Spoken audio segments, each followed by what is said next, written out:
So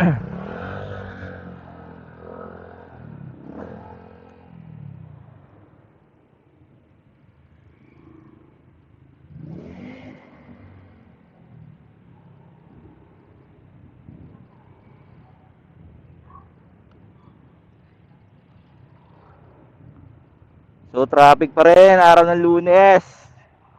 Ingat sa lahat na mag-grind at papasok sa kanilang trabaho. At ito si Tito Rap, grind na naman. Hindi pa nga pala ako nagde-day off. Almost 1 month na, hindi pa tayo nagde-day off. Hahaha.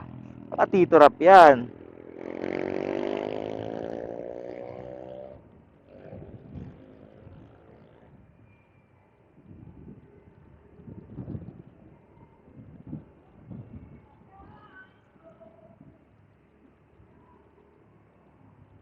So, atin natin Verde Heights, no?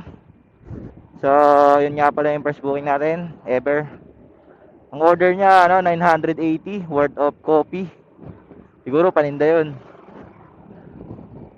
No, kaya ito, maganda, masayang panahon, napakaganda mag-vlog kasi maaraw.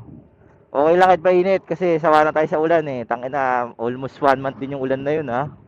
Walang tigil na ulan, bagyo, basang-basa yung itlog ko, di ba?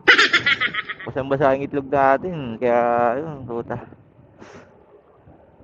So, i-cut ko muna yung video, skip ko na tayo. Mamaya na lang ulit pag malapit na. Stop recording.